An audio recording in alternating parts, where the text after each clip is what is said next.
வணக்கம். ஒரு புதிய வாழ்க்கை நிகழ்ச்சிக்கு உங்களை அன்புடன் வரவேற்கிறோம். இந்த நிகழ்ச்சியின் மூலமா உங்களை சந்திச்சதுல ரொம்பவே சந்தோஷப்படுறோம். நம்ம வாழ்க்கையில முன்னேறும் போது தேவன் கொடுத்த கிருபையை நம்ம நினைத்து பார்ப்பது ரொம்ப அவசியமா இருக்கு.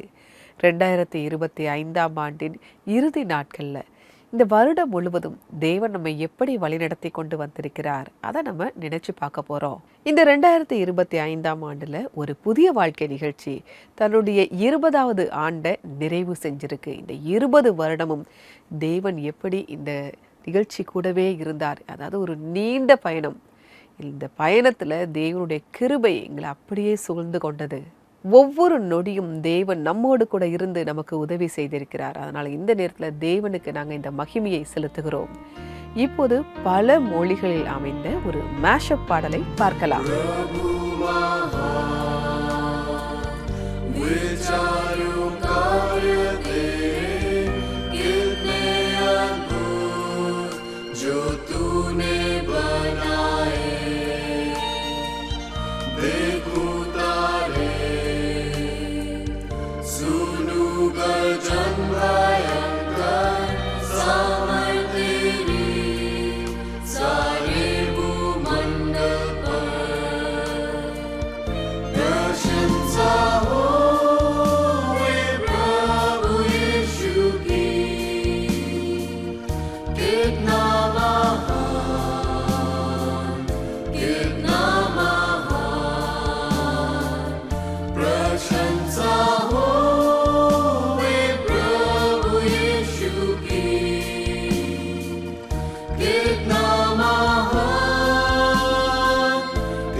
இந்த பாடலை வெவ்வேறு மொழிகளில் நம்ம பார்ப்பதற்கு நமக்கு உதவி செய்த அந்த பாடல் குழுவினருக்கு எங்களுடைய நன்றியை நாங்கள் தெரிவித்துக் கொள்கிறோம்.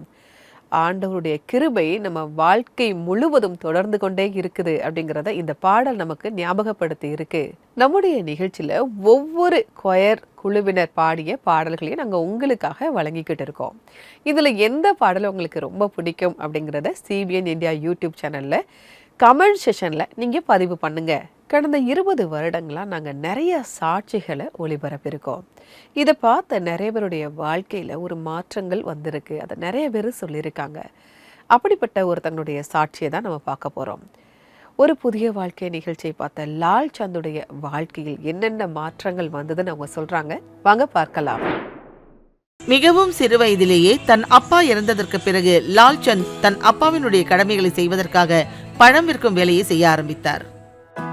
நான் என்னோட வேலையை 20,000 ரூபாயில ஆரம்பிச்சு 20 லட்சம் ரூபாய் வரைக்கும் கொண்டு வந்துட்டேன். பின்பு ஒரு பொய்யான குற்றச்சாட்டால் அவர் மேல் வழக்கு வந்தது. அதன் காரணமாக பண பிரச்சனை ஏற்பட்டது.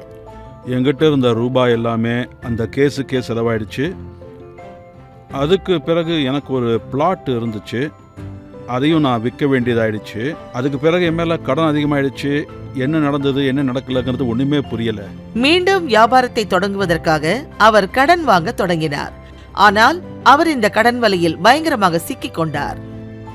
நான் கடனை வாங்கி மறுபடியும் வேலையை ஆரம்பிச்சு முதல்ல இருக்கிற கடனை அடைக்கிறதுக்காக மறுபடியும் கடனை வாங்கி இப்படியே போயிட்டு இருந்தது. இதனால என்னோட வீட்டில் டீ போடுறதுக்கு பால் வாங்குறதுக்கு கூட என்கிட்ட காசு இல்லாமல் போயிடுச்சு. எப்பவுமே நான் எந்த ஒரு தப்பும் செஞ்சு எதிரையும் மாட்டிக்க கூடாதுங்கிற எண்ணம் மட்டும்தான் இருந்துச்சு. நான் ரொம்பவே மனவேதனைப்பட்டேன். மனசுல ஒரு நேரம் ஒரு மாதிரி எண்ணம் எல்லாம் தோணும், இன்னொரு நேரம் அதுவே வேற மாதிரி இருந்துச்சு. ஒரு நாள் அவருடைய சகோதரி திருப்புமுனை நிகழ்ச்சியை பார்ப்பதற்காக அவருக்கு ஆலோசனை சொன்னார்கள். என்னோட சிஸ்டர் டிவியில திருப்புமுனைங்கிற ஒரு நிகழ்ச்சி வருது, அதை பார்க்கறதுக்கு ஆரம்பின்னு சொன்னாங்க. நான் பார்த்தேன். அப்ப ஒரு சாட்சி வந்துச்சு. நோயிலிருந்து குணமான ஒரு சிஸ்டரோட சாட்சி வந்துச்சு. பிசினஸ்ல லாஸ் ஆகி மறுபடியும் ஆரம்பிச்ச ஒரு பிரதரோட சாட்சியும் வந்துச்சு. பிறகு லால்சந்த் சிபிஎன் பிரேயர் லைனுக்கு போன் செய்தார். அவங்க எதுக்கும் கவலைப்படாதீங்க, இயேசுவை நம்புங்கன்னு சொன்னாங்க. ஜெபம் செய்யறோன்னு சொன்னாங்க. அவங்க ஜெபமும் பண்ணினாங்க. ஃபோன் செஞ்சது ரொம்பவே சந்தோஷமா இருந்துச்சு. மனசு ரொம்ப லேசாச்சு. என் மனசுல கொஞ்சம் நிம்மதி வந்துச்சு.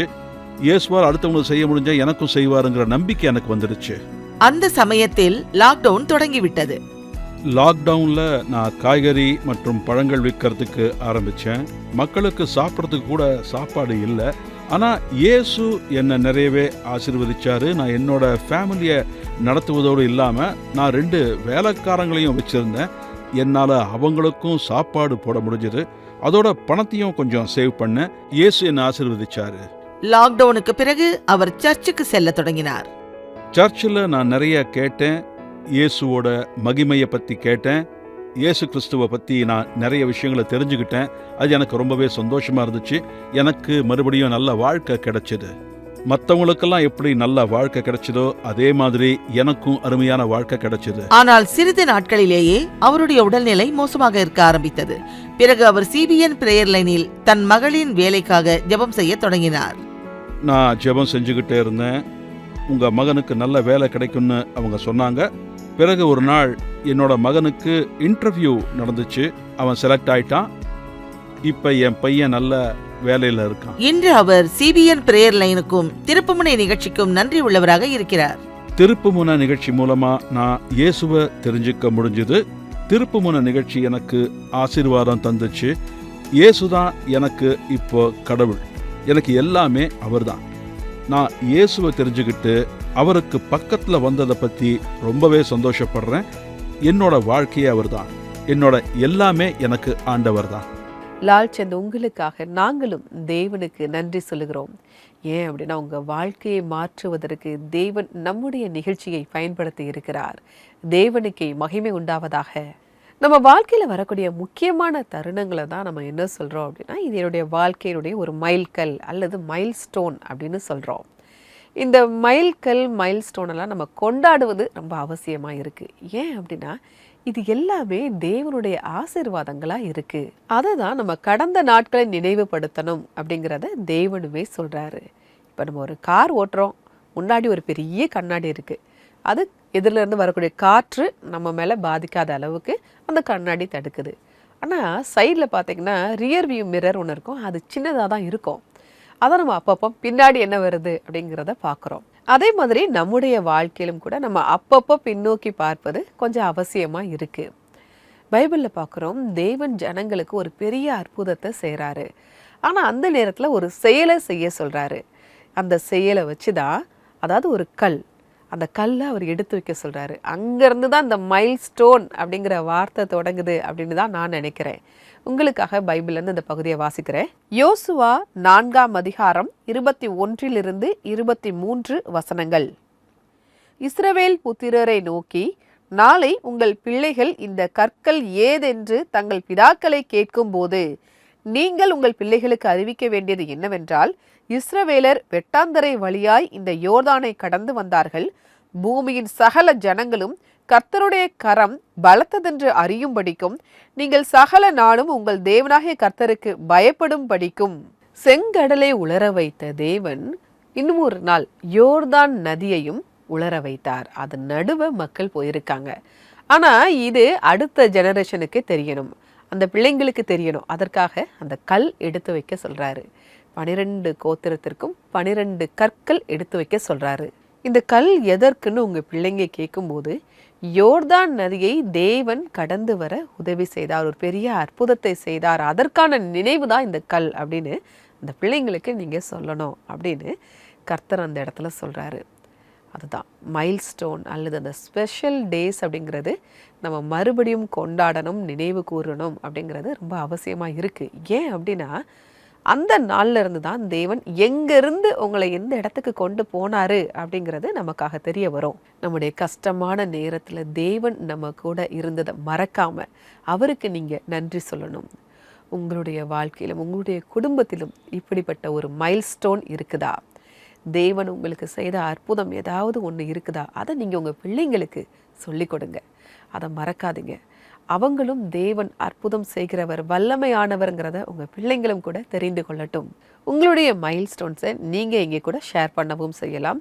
உங்களுக்கு ஜெப உதவி தேவை என்றாலும் இந்த நம்பருக்கு நீங்கள் கால் பண்ணலாம். எங்களுடைய நம்பர் 9910401010. இந்த நம்பருக்கு நீங்கள் வாட்ஸ்அப்பும் அனுப்பலாம்.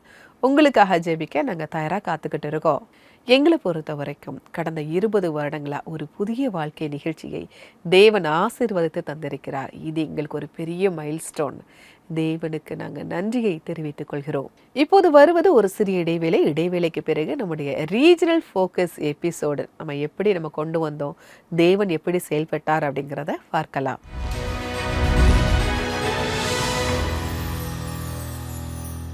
நீங்க நிம்மதியை தேடிக்கிட்டு இருக்கீங்களா? நீங்க எவ்வளவுதான் முயற்சி பண்ணாலும் உங்களோட மனசு விரும்புற அந்த சந்தோஷம் உங்களுக்கு கிடைக்காம இருக்கா? உறவுகள் உடைஞ்சு போயிருக்கலாம், இல்லனா பண பிரச்சனையால உங்க எல்லா வேலைகளும் நின்னு போயிருக்கலாம், நீங்க சோர்ந்து போயிருக்கலாம், இல்லனா வெற்றியை நோக்கி ஓடுறதுல உங்களோட மனசு நிம்மதி இல்லாம இருக்கலாம். நீங்க பிரார்த்தனைக்கு ஒரு வாய்ப்பு கொடுங்க. ஒரு முறை 2 முறை இல்ல, தொடர்ந்து அத பண்ணுங்க. ஏன்னா பிரார்த்தனை தேவன் கிட்ட நம்ம பேசுறதுக்கான ஒரு சிறந்த வழி. டிசம்பர் மாசத்துல கிறிஸ்துமஸ் கொண்டாட்டத்தோட சேர்த்து நம்மளுடைய சமாதான பிரபுவ பிரார்த்தனை மூலமா நம்மளுடைய வாழ்க்கையில நாம வரவேற்கலாம். அதனால CBN பிரேயர் லைனுடைய பிரார்த்தனையில நீங்க கண்டிப்பா கலந்துக்கோங்க. நீங்க கால் பண்ணலாம், இல்ல வாட்ஸ்அப்ல உங்க வேண்டுதல்களை சொல்லலாம். எங்க நம்பர் 9910401010.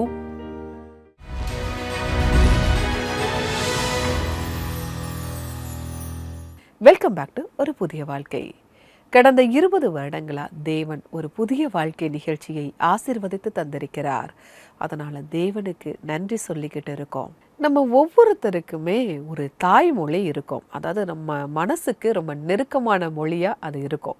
அந்த மொழியில நம்ம பாடல்கள் கேட்டாலோ, செய்திகள் கேட்டாலோ, சாட்சிகளை கேட்டாலோ நம்ம மனசு அப்படியே ரொம்ப சந்தோஷப்படும். அதே மாதிரி தான் நம்முடைய நிகழ்ச்சியில் புதன்கிழமை தோறும் நம்ம ரீஜனல் ஃபோக்கஸ் நிகழ்ச்சியை வழங்கிக்கிட்டு இருக்கோம். அதாவது ஒவ்வொரு வாரமும் புதன்கிழமை தோறும் ஒவ்வொரு மொழியில் பாடல்கள், செய்திகள், சாட்சிகளை நம்ம பார்த்துக்கிட்டு இருக்கோம். அதுதான் இப்போ ஒரு டாக்குமெண்ட்ரியாக பார்க்க போகிறோம். பாஷைகளின் மீது ஆசை.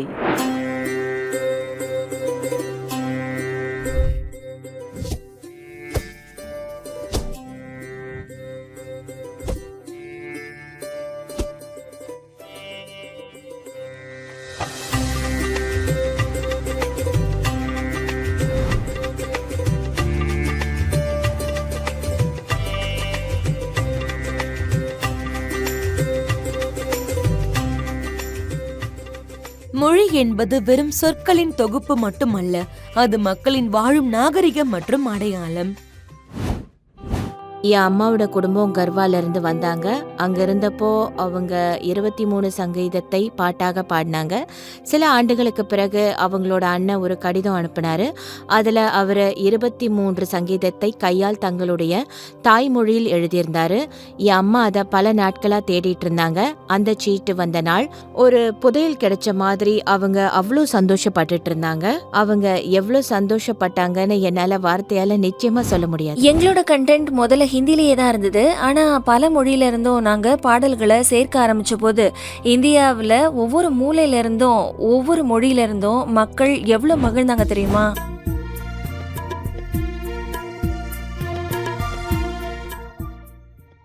எங்களுக்கு கிடைத்த மிகப்பெரிய ஃபீட்பேக் என்னன்னா, மார்வாடி மொழியில் பிரபு மகான் பாடல் ரெக்கார்ட் பண்ணும்போது நிறைய பேர் அதை விரும்பினாங்க. சிபிஎன்ல நீண்ட காலமாக இணைந்திருக்கிற கரண் சிசோதியா அவர்கள் மார்வாடி மொழியில் இந்த பாடலை பாடியிருக்கார். அதுவே எங்களுக்கு மிகப்பெரிய ஆசீர்வாதம். சிபிஎன் பஞ்சாப் பாடல்களும் பஜனைகளும் தயாரிக்க தொடங்கியது இசை பஞ்சாப் கலாச்சாரத்திலே ரொம்ப முக்கியமான ஒன்று. லட்சக்கணக்கானோர் அந்த பாடல்களை பார்த்து ஆசிர்வதிக்கப்பட்டார்கள். 100 வருஷத்துக்கு முன்னாடி உபயோகத்துல இருந்த ஒரு பழைய பாடல முதல் முறையா டிவில பதிவு செய்யப்பட்டது. பழமையை பாதுகாத்து எதிர்கால தலைமுறைக்கு எடுத்து செல்ல இது உதவி இருக்கு. லடாக்கி மொழிய இப்போ 4 லட்சத்துக்கும் குறைவானவர்கள் தான் பேசுறாங்க. இந்த நிகழ்ச்சியில ஒரு செய்தி சொல்லப்பட்டது. அதாவது, உங்கள் மொழி குறைவாக பேசப்படினும் நீங்க மறைக்கப்படவில்லை, நீங்கள் கொண்டாடப்பட வேண்டியவர்கள். இந்த நம்பிக்கை செய்தி எல்லாருக்கும் உரியதுதான்.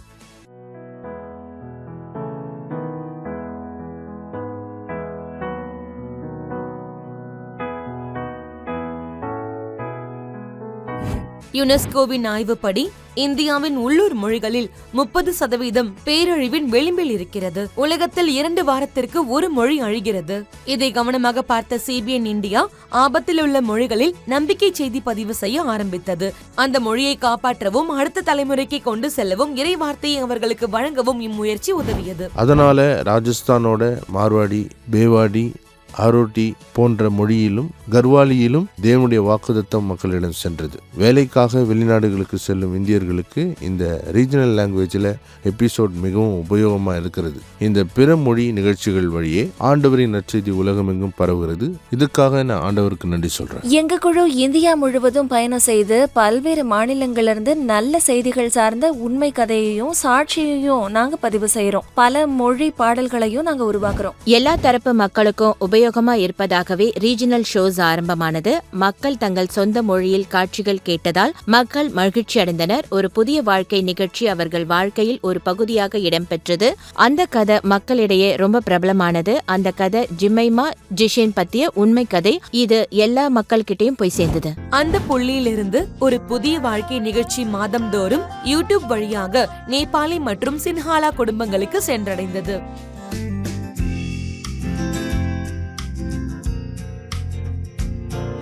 இது நேபாளத்திற்கும் மட்டுமல்ல, உலகம் முழுவதும் இருக்கும் நேபாளிகளுக்கும் இந்த நிகழ்ச்சியை பார்த்து ஆசீர்வதிக்கப்படுகிறார்கள். தேவனோட கிருபையால பல நாடுகள்ல இருந்து சாட்சிகள் வருது. இலங்கை மக்களும் ஆயிரக்கணக்கானவர்கள் இந்த நிகழ்ச்சியை கண்டு பயன்பெறுகிறார்கள். இன்னைக்கு நிகழ்ச்சியில நாங்க காண கிடைக்கிற சாட்சிகளும் உண்மை கதைகளும் எங்களுக்கு மிகுந்த உற்சாகத்தையும் நம்பிக்கையும் தருது. இந்த ஆசீர்வாதம் ஆண்டவர்கிட்ட இருந்து எங்களுக்கு கிடைக்குது. அதுக்காக நாங்க ஆண்டவருக்கு ரொம்பவே நன்றி சொல்றோம். பல மொழிகளில் கான்டென்ட் தயார் செய்வதற்கு, பல பிளாட்ஃபார்ம்களில் வெளியிடுவதற்கு வலிமையான ID support, creativity, process, innovation, technology backbone போன்ற கட்டமைப்பே காரணம். இந்த நிகழ்ச்சி தயாரிப்புல பின்னணியில கடின உழைப்பு இருக்கு, கிரியேட்டிவிட்டி மற்றும் தயாரிப்பு சார்ந்த பல்வேறு ப்ராசஸ்களும் இருக்கு. முன்னர்ந்த காலத்துல வீடியோக்கள் கொரியர் வழியா அனுப்பப்பட்டிருந்தது.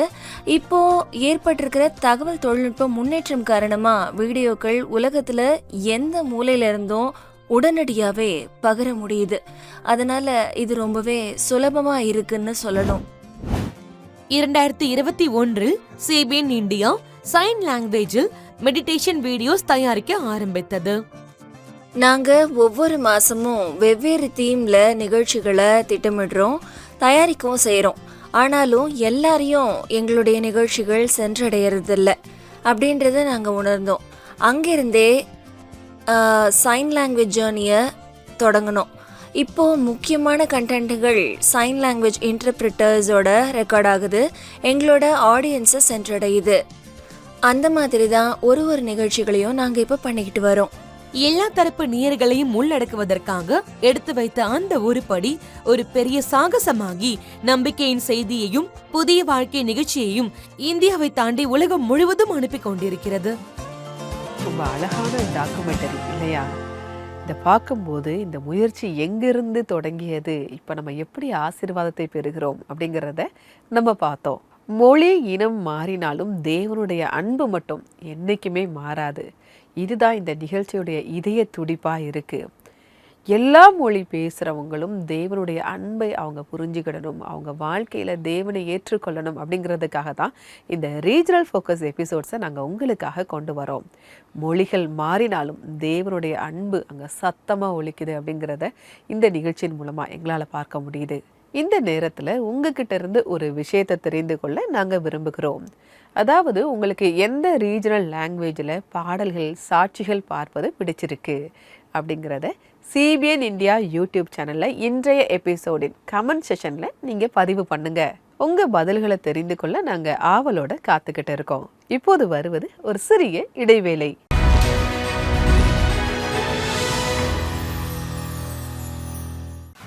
உங்களுடைய தாய்மொழியில் தேவனுடைய வார்த்தைகளை கேளுங்கள். சிபிஎன் இந்தியா யூடியூப் சேனலில் உங்களுக்காக வல்லமையான பிரசங்கங்கள், அழகான பாடல்கள், வல்லமை உள்ள சாட்சிகளை கொண்டு வருகிறது. இப்பொழுது உங்களுடைய தாய்மொழியில் இந்திய மாநில மொழிகள் ஹிந்தி, பஞ்சாபி, லடாக்கி, குஜராத்தி, தமிழ், மலையாளம் மற்றும் இன்னும் பல மொழிகளில். இந்தியாவின் அருகில் இருக்கும் நாடுகளின் மொழிகள் சிங்கள மொழி மற்றும் நேபாளி மொழியில். எங்களுடைய ரீஜனல் பிளேலிஸ்ட் உங்கள் மனதை தொடும் விஷயங்களால் நிறைந்திருக்கிறது. இது உங்களை ஊக்குவிக்கிற விஷயங்களை பார்ப்பதற்கும், பைபிள் வசனங்களை உங்களுக்கு கற்றுத் தருவதற்கும், மேலும் உங்களுக்கு நம்பிக்கையை தருவதற்குமான ஒரு வாய்ப்பாகும்.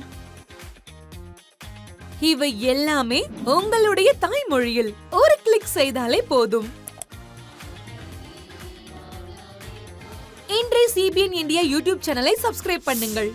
உங்களுடைய மனதில் நேரடியாக பேசும் நிகழ்ச்சிகளை நீங்கள் பாருங்கள்.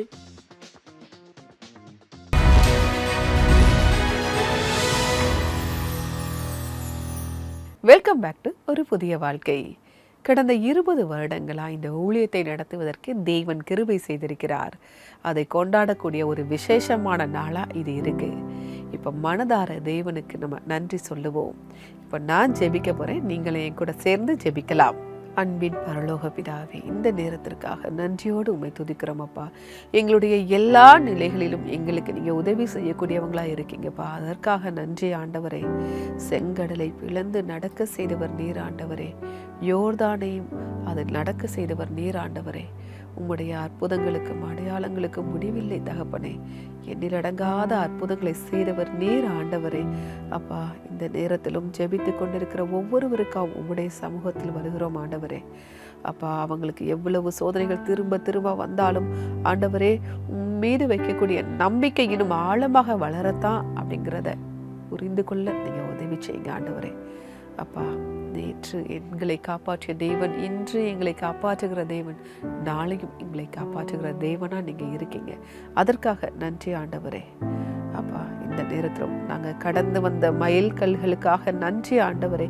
இன்னும் பல புதிய மைல்கல்களை நீர் எங்களுக்கு தரப்போகிறதற்காக நன்றி செலுத்துகிறோம் ஆண்டவரே. அப்பா, இந்த நேரத்திலும் ஜெபித்து கொண்டிருக்கிற ஒவ்வொரு மேலும் உமது கிருபை இருக்கட்டும் ஆண்டவரே. அவங்களுக்கு தேவையான பலனை தாங்க கர்த்தாவே, அவங்களுக்கு தேவையான ஆரோக்கியத்தை தாங்க கர்த்தாவே, சந்தோஷத்தையும் சமாதானத்தையும் தாங்க ஆண்டவரே. நீர்ப்பரி இயேசுவின் மூலமாய் ஜெபம் கேளும் பரமபிதாவே. ஆமேன், ஆமேன். இங்க தொடர்ந்து ஜெபம் செய்யுங்க. தேவனுடைய கிருபை உங்களை வழிநடத்தட்டும். இப்போது இன்றைக்கான பைபிள் வசனம் என்ன அப்படிங்கிறத பார்க்கலாம். அப்பொழுது சாமுவேல் ஒரு கல்லை எடுத்து மிஸ்பாவுக்கும் சேனுக்கும் நடுவாக நிறுத்தி, இம்மட்டும் கர்த்தர் எங்களுக்கு உதவி செய்தார் என்று சொல்லி அதற்கு எபனேசர் என்று பெயரிட்டான். 1 சாமுவேல் 7:12. நம்முடைய தேவன் இம்மட்டும் உதவி செய்கிற தேவன். எப்பவுமே அவர் நமக்கு உதவி செய்ய காத்து கொண்டு இருக்கிறார். அதனால நம்ம எதை குறித்தும் கவலைப்பட வேண்டிய அவசியமே கிடையாது. நம்முடைய நிகழ்ச்சியும் கூட 20 ஆண்டுகளை முடிக்க தேவன் கிருபை செய்திருக்கிறார். இந்த மைல்ஸ்டோனை தாண்டி இன்னும் நம்ம முன்னோக்கி போய்கிட்டே இருக்கோம். தேவனுடைய கிருபையால இன்னும் நிறைய மைல்ஸ்டோன் நமக்காக காத்துக்கிட்டு இருக்கு. இந்த செலிப்ரேஷன் நாளைக்கும் தொடரப்போகுது. ஏன்னா நாளைக்கு 2025ஆம் ஆண்டின் இறுதி நாள் இல்லையா? நம்ம தேவனுக்கு நன்றி சொல்லக்கூடிய ஒரு முக்கியமான நாளாக இருக்குது. அதனால் மறக்காமல் நம்முடைய நிகழ்ச்சியை நீங்கள் பாருங்கள். நான் அடுத்த நிகழ்ச்சியில் உங்களை சந்திக்கிறேன். அதுவரை கர்த்தருடைய கிருபை உங்கள் அனைவரோடும் கூட இருப்பதாக. God bless you.